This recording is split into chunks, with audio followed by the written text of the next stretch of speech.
Hola doctores, ¿cómo están? Bienvenidos a un nuevo video de Punto ENAR. Compañeros, el día de hoy vamos a ver anemias, específicamente anemias megaloblásticas, que también entran dentro de las anemias carenciales. Obviamente este es un tema que se puede preguntar, por eso es que está en este curso de los temas más preguntados. Así que compañeros, para no hacer esta clase más larga, iniciamos. Y bien, compañeros, continuando con esta parte de anemias carenciales, ahora vamos a ver las anemias por deficiencias de vitaminas, que estas son las anemias megaloblásticas, donde el volumen corpuscular medio supera los 100 e incluso puede llegar hasta 115 o 120. Recuerden que se llaman anemias megaloblásticas porque además de que las células son muy grandes, son células inmaduras. Precisamente por eso se llaman blastos, ¿de acuerdo? Y los dos ejemplos característicos de aquí es la deficiencia de B9 o ácido fólico y la deficiencia de B12. Bien, sobrinos, vamos a la definición, ya más o menos lo habíamos platicado. La anemia megaloblástica hay un aumento de blastos, que son células inmaduras. ¿Por qué? Porque no tienen ni B12, es decir, cobalamina, y tampoco tienen B9, es decir, ácido fólico. Entonces tenemos un volumen corpuscular medio mayor a 100. Insistir, los blastos son células grandes, tan grandes que en el ENAR generalmente se nos ponen que tienen un volumen de 115. Ahora, el cuadro clínico, compañeros, tenemos síndrome anémico y en ambos casos tenemos alteraciones de los epitelios, sobre todo epitelios que se recambian constantemente, es decir, las mucosas. Por ejemplo, estos pacientes pueden tener glositis o estomatitis. Dicho en términos coloquiales, son los pacientes a los que la lengua les queda lisa, pierde esta propiedad aterciopelada. Entonces, si eso sucede con la lengua, puede suceder con cualquier otro epitelio que tenga un recambio acelerado. El mismo intestino puede ser un epitelio que sufra estas alteraciones. Y esto se debe a que, por ejemplo, el ácido fólico ayuda a la síntesis de ADN. Entonces, cualquier epitelio, repito, que tenga un recambio muy rápido, pues va a sufrir de esta deficiencia de ácido fólico. Sucede lo mismo en las quimioterapias. En las quimioterapias también podemos tener una anemia megaloblástica porque muchos de los fármacos actúan sobre el ácido fólico, sobre principalmente el methotrexate. Interviene con la síntesis de ácido fólico, sobre todo para que se dejen de generar nuevas células. Entonces, eso explica por qué los pacientes con quimioterapias tienen glositis. Ahora, sobrinos. Y bien, sobrinos, en la práctica médica ustedes van a diagnosticar anemia megaloblástica de una forma muy fácil, por el volumen corpuscular medio. Sin embargo, ya identificar específicamente dónde está el problema, si en la vitamina B12 o en ácido fólico, es muy difícil, porque ya son estudios más específicos. Y generalmente nosotros damos el tratamiento para ambas deficiencias, tanto para B9 como para B12. Y me pueden decir, oiga doc, ¿y por qué no hacemos un frotis de sangre periférica? Probablemente ahí encontremos alguna diferencia. No, compañeros, tanto en B12 como en ácido fólico vamos a tener las mismas alteraciones en frotis de sangre periférica. Así que no tiene utilidad ese estudio, al menos para diferenciar estas dos etiologías.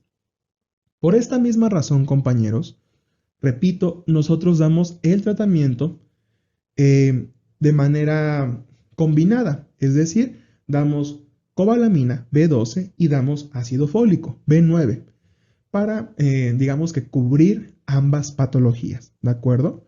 Ahora, si por algunas razones llegan a preguntar, ¿cómo pueden hacer la diferenciación por clínica entre ambas deficiencias? Es muy sencillo. La cobalamina, la vitamina B12, ayuda a la formación de mielina. Entonces, cuando tenemos una deficiencia de esta vitamina, vamos a tener datos neurológicos. como parestesias, inestabilidad de la marcha, es decir, ataxia, incoordinación o hasta demencia, cosa que en el déficit de folatos no sucede, ¿de acuerdo? Esa va a ser la principal diferenciación clínica. Ahora, compañeros, con respecto al tratamiento, me adelanto un poquito, esto lo vamos a ver más adelante, pero de cualquier forma les comento. Muchas veces nosotros sospechamos de una anemia megaloblástica por deficiencia de ácido fólico y empezamos a dar tratamiento con ácido fólico. Pero pasa el tiempo y los pacientes no responden al tratamiento. ¿Qué pasa? Aquí muy probablemente tengamos un problema en la folato reductasa, que reduce el ácido fólico en ácido folínico para que se pueda absorber de forma más fácil. Entonces, si estamos dando ácido fólico y vemos que el tratamiento no funciona, mejor den ácido folínico para que de esta forma se absorba más fácil. E incluso, compañeros, siempre que ustedes den un tratamiento, que algún fármaco esté actuando sobre la síntesis de ácido fólico, siempre dan ácido folínico como un suplemento precisamente para evitar una anemia megaloblástica. ¿De acuerdo, compañeros? Y sobrinos, recuerden que ya tenemos plataforma. Búsquennos como curso.enar.com.mx.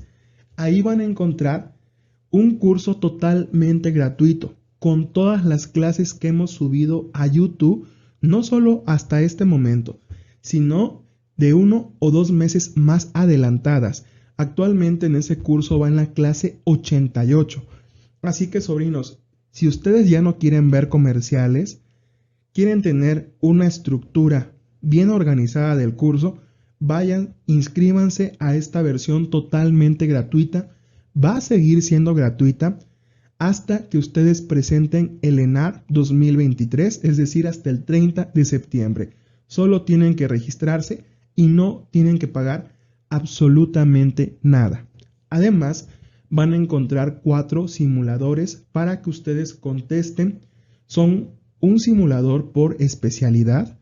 Y sobrinos, en caso de que les esté gustando nuestra forma de compartir el conocimiento y quieran ingresar a nuestro curso completo con simuladores semanales, con flashcard, con puntos flash y una infinidad de material, además del curso intensivo asincrónico a partir de julio, en donde vamos a tener 30 clases de 2 horas de duración aproximadamente, con los puntos esenciales para el ENAR.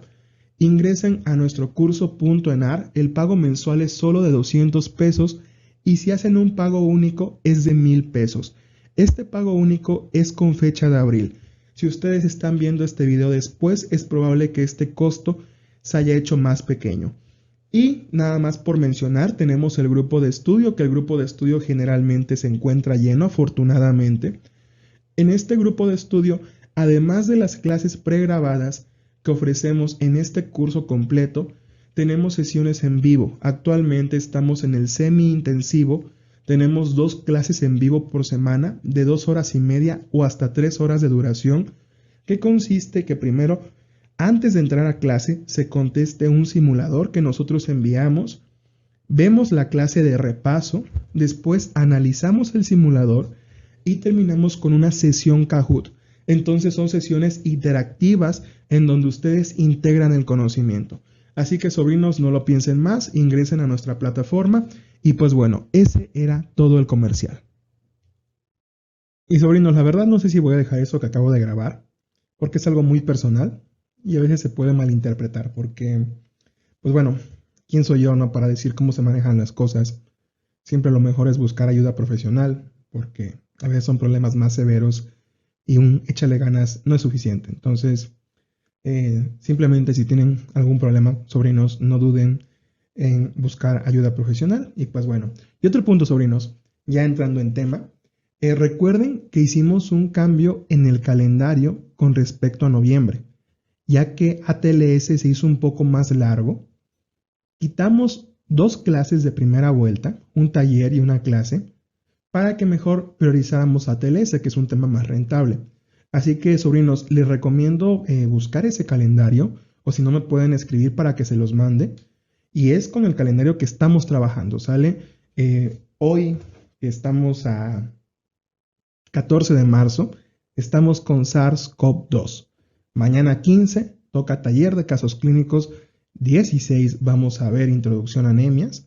Y ese es el calendario que debemos seguir y es el que van a tener de clases. Así que, sobrinos, repito, no se preocupen. Vamos a cumplir con ello y lo vamos a hacer muy bien. Así que, bueno, sin más, sobrinos, pues continuamos con esta parte de teología. Con la etiología, sobrinos, de las deficiencias tanto de ácido fólico como de vitamina B12, ustedes deben recordar un punto importante, ¿dónde se da la absorción? La absorción de hierro, recuerden que es en duodeno, de ácido fólico en yeyuno y de vitamina B12 en ilium. ¿Por qué les comento esto, sobrinos? Porque las dos causas principales de una anemia carencial es un déficit de aporte, es decir, que no estemos comiendo bien, o por problemas de absorción. Y ustedes tienen que conocer estos sitios de absorción porque, por ejemplo, si tenemos una yardiasis, obviamente va a haber un problema de absorción en el duodeno. Entonces podríamos tener una anemia ferropénica. Si tuvimos un procedimiento quirúrgico en yeyuno o ilium, pues pueden verse afectadas la absorción ya sea de vitamina B12 o de ácido fólico. Entonces, por eso es importante considerar eso. Ahora, la absorción de vitaminas, compañeros, puede ser a cualquier nivel de intestino delgado. Los lugares que yo les estoy mencionando es donde principalmente se da la absorción. Sin embargo, porcentajes ya mínimos se pueden absorber en duodeno, por ejemplo, de vitamina B12, que en teoría la gran mayoría se absorbe en ilium, también se podría absorber en menor medida en yeyuno o en duodeno. ¿De acuerdo, sobrinos? Entonces, eso con respecto a la etiología. Así que en conclusión, las dos principales causas de déficit de vitaminas es por una mala absorción o por poco aporte. ¿De acuerdo? Ahora, especialmente con la vitamina B12 tenemos otra etiología, que es una etiología muy, muy importante, porque es la que más se relaciona con la deficiencia de vitamina B12, que es la anemia perniciosa. Más adelante lo vamos a comentar, pero recuerden que la anemia perniciosa es una enfermedad autoinmune que va a destruir células parietales. ¿Cuál es el problema? Que en las células parietales se secreta el factor intrínseco y el factor intrínseco ayuda a la absorción de vitamina B12, perdón. Así que, compañeros, la principal causa de déficit de B12 es la anemia perniciosa. Podemos tener otras causas, insuficiencia pancreática, enfermedad de Crohn severa. Francamente, por esto no se preocupen. Y con respecto a la deficiencia de ácido fólico, aquí tampoco hay tanto problema, porque generalmente son personas que no consumen alimentos ricos en ácido fólico.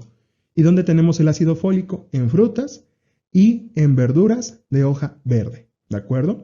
Ahora, también podríamos tener una deficiencia en pacientes alcohólicos porque se dificulta la absorción y también en pacientes que están tomando fármacos que interrumpen la absorción del ácido fólico o que actúan sobre ellos. Por ejemplo, cualquier anticonvulsivante, especialmente la fenitoína, pero puede ser cualquier otro, las sulfas y, por ejemplo, también podría ser el metrotexate. Entonces, compañeros, esa va a ser la etiología de las dos deficiencias, de B12 y de ácido fólico.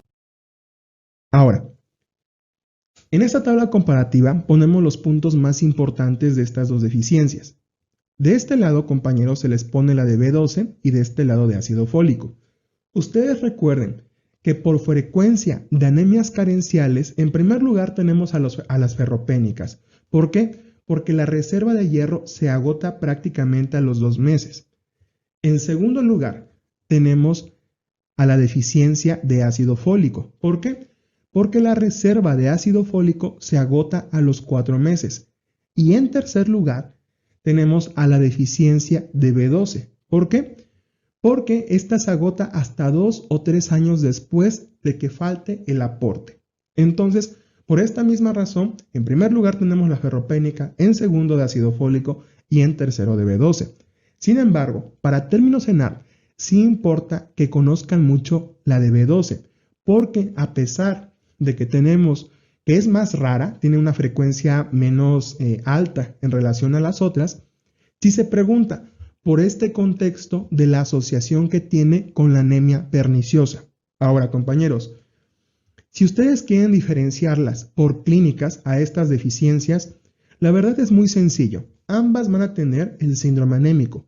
Sin embargo, recuerden que la B12 ayuda a la formación de mielina. Entonces, cuando tenemos una deficiencia de esta vitamina, pues vamos a tener síntomas neurológicos, como parestesias, disminución de la sensación de vibración, propiocepción, ataxia y en el peor de los casos demencia, cosa que no tenemos en los pacientes con deficiencia de ácido fólico. Ahora, ya les había comentado al inicio de la clase que en estos pacientes hacer un diagnóstico es relativamente sencillo, porque solamente vamos a buscar el volumen corpuscular medio, que generalmente va a estar por arriba de los 100.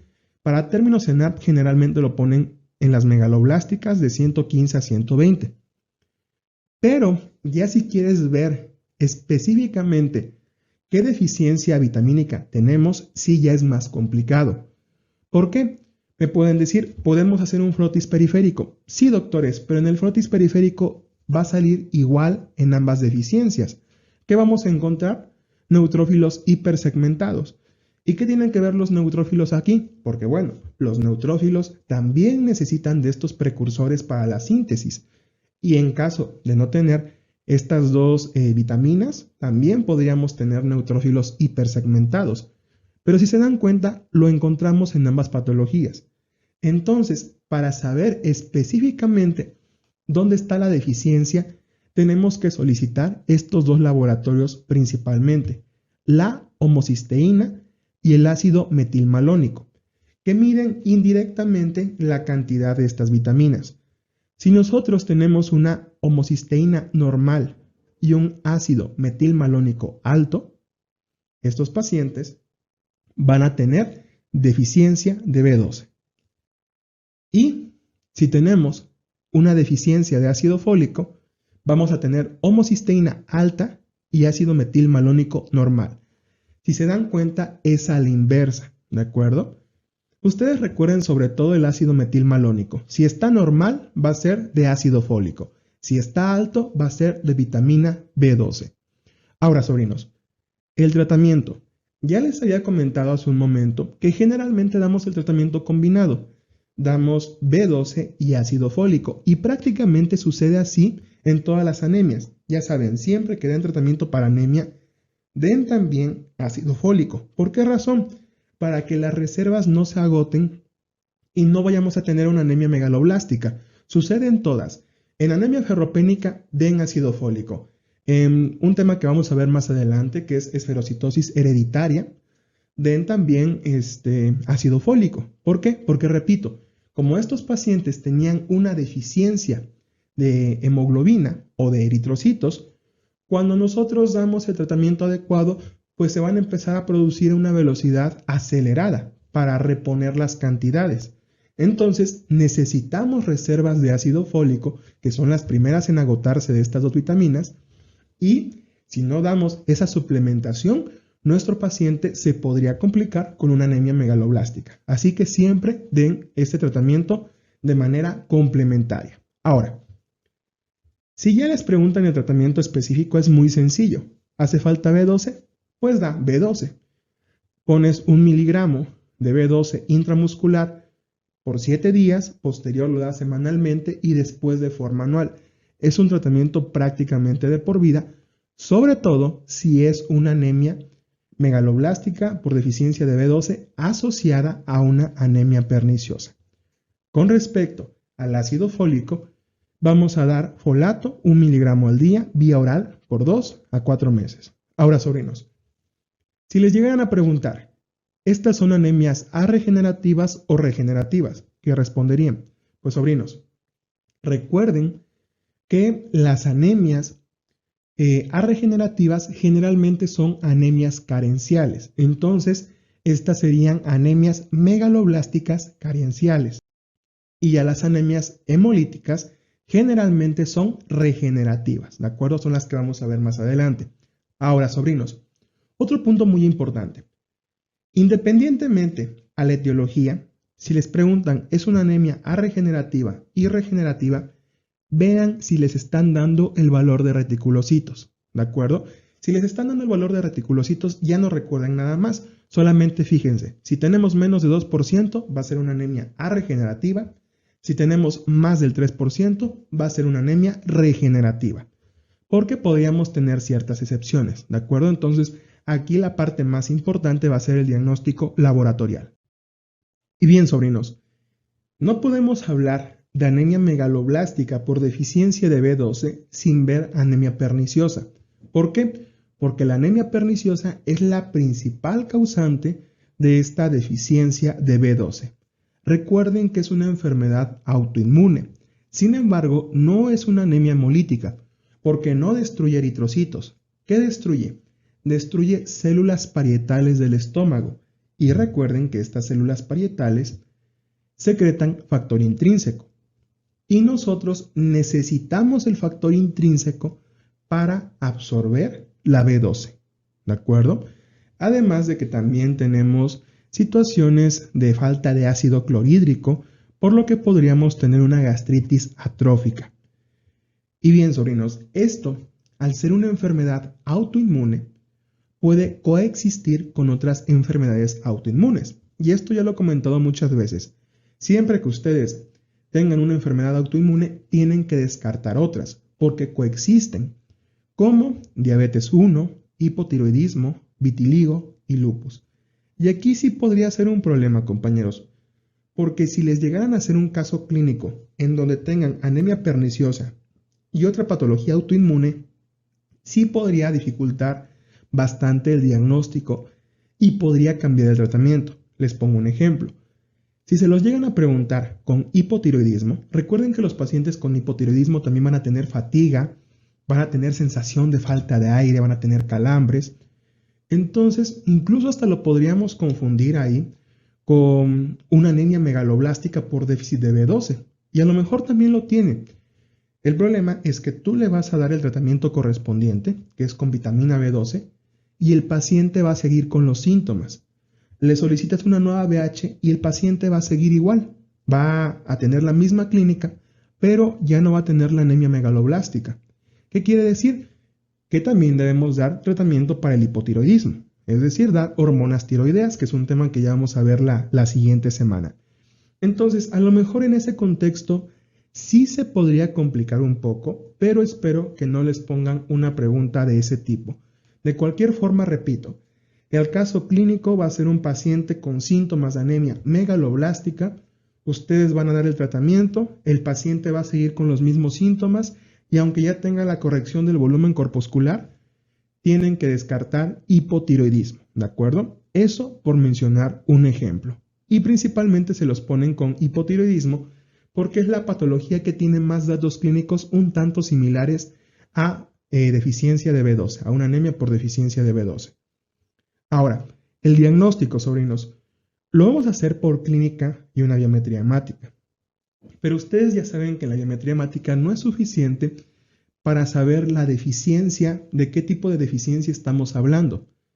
Entonces, además de los estudios que ya vimos en la diapositiva anterior del ácido metilmalónico, debemos solicitar anticuerpos antifactor intrínseco y anticélulas parietales. ¿Por qué? Porque estos estudios son los que tienen una mayor especificidad si se trata del factor intrínseco y mayor sensibilidad si se trata de las células parietales. Y esto puede ser preguntado. Estudio más específico para una anemia perniciosa, antifactor intrínseco. Estudio más sensible, células parietales. Yo, ¿cómo me acuerdo? No sé si ustedes conozcan a Roberto Martínez, un chico que tiene un podcast muy bueno. Y él tiene un clip que dice, es que es lo mismo. Es una construcción intersubjetiva a la que le adjudicas un valor intrínseco y la persigues. y siempre está con esta parte del valor intrínseco. Entonces yo lo asocio con él. Digo, Roberto Martínez es muy específico cuando habla. Entonces, intrínseco, específico, ¿de acuerdo? Y ya de células parietales, que la S, que termina en S, igual que sensible. Así lo podrían relacionar. Cada quien tendrá sus mnemotecnias. Ya saben que yo no soy muy fan de las mnemotecnias porque luego se me olvidan. Y si les llegan a preguntar cuál es el estudio confirmatorio o en caso de duda diagnóstica, es el test de Schilling. Este test consiste en marcar con no recuerdo bien con qué elemento se marca a la vitamina B12. Francamente no tiene importancia, por eso es que no lo recuerdo tanto. Lo único que tienen que saber es que se marca la vitamina B12 y se cuantifica cuánta se pierde en orina. Si se pierde más del 7%, estamos hablando de que hay una deficiencia del aporte. ¿Por qué? Porque la estamos ingiriendo y no la estamos absorbiendo. Toda se está perdiendo en la orina. Y es cuando decimos que el test de Schilling es positivo, cuando se elimina más del 7%.